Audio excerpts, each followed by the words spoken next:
என்னன்னா, ஒண்ணு குடும்பத்தோடு உட்கார்ந்து துதிகளை செலுத்துங்க. இரண்டாவதா அவருடைய காயங்களை நோக்கி பாருங்க.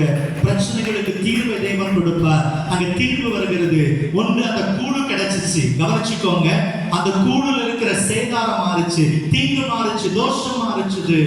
அதே நேரத்துல இன்னொரு மனிதன் தீர்க்கதரிசியை கனப்படுத்துவதற்கு தனக்கு கிடைச்ச முதற் பலன்களை எல்லாம் கொண்டு வருகிறார். 20 அப்பங்களும் சில கதிர்களும் அங்கே இருந்துச்சு. ஆனா இருந்த ஜனத்தோட எண்ணிக்கை எத்தனை? 100 பேர்கள்.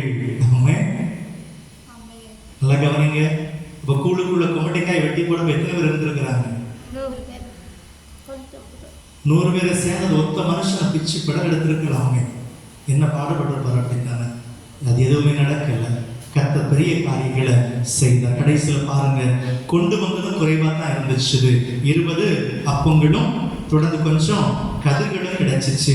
ஆனா விசுவாசத்தோடு சொல்லுகிறார், இதை செய்ப்பா, மீதி கிடைக்கும். ஆமென். ஹல்லேலூயா. இப்ப பிரச்சனைக்கு 3வது தீர்வு என்ன தெரியுதா? விசுவாசம். நான் ஏற்கனவே சொல்லி இருக்கிறேன், எல்லா அரிசியும் பொங்கி இருப்போம் தாராளமா போட்டு, கடைசியில் சாக்கில் கொஞ்சம் நாள். எப்பவுமே கடைசி நாள் பொங்குவது கொஞ்சம் சிரமம் தான். ஏன்னா அடியில் கொஞ்சோண்டு இருக்கும். அப்போதான் காலையெல்லாம் சொல்லுவோம், தீந்துருச்சு, இது முன்னப்படி சொல்லியிருக்க கூடாதா?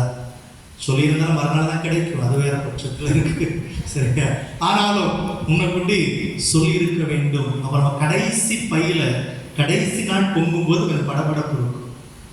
வேலைக்கு போயிட்டாருங்களா, மதியானம் வரைக்கும் தாங்குமா, சாயந்தரம் தாங்குமா, இல்லை நாளை நைட்டு வரைக்கும் இருக்குமா, இல்லை திரும்ப பொங்கணுமா, அதற்கு கேஸ் இருக்குமா, 2 வாட்டி பொங்கும்போது பல கேள்வி நமக்குள்ள வரத்தான் செய்யும். தீர்க்கதரிசி சொன்னாரு, தைரியமான பண்ணு, நீ குடு, மீதி வரும். ஆமென். அதை கடைசியில் இருக்கிற கொஞ்சம் இருக்குல்லங்க, அதை ஜெபம் பண்ணி அப்படியே போடுங்க, மீதினா இருக்கும். ஆமென். கொஞ்சமும் குறையாது. நிச்சயமா விசுவாசத்தோட செய்யுங்க. முதலாவது தீர்வு ஒன்று, நல்ல ஸ்தோத்திரம் அடைந்த குடும்பத்தோட. 2வது என்ன செய்யுங்க? உடைய காயங்களை நோக்கி பாருங்க. 3 இருக்கிற கொஞ்சத்தை விசுவாசத்தோட செய்யுங்க. கர்த்தர் பெருக செய்வார். ஆமென்.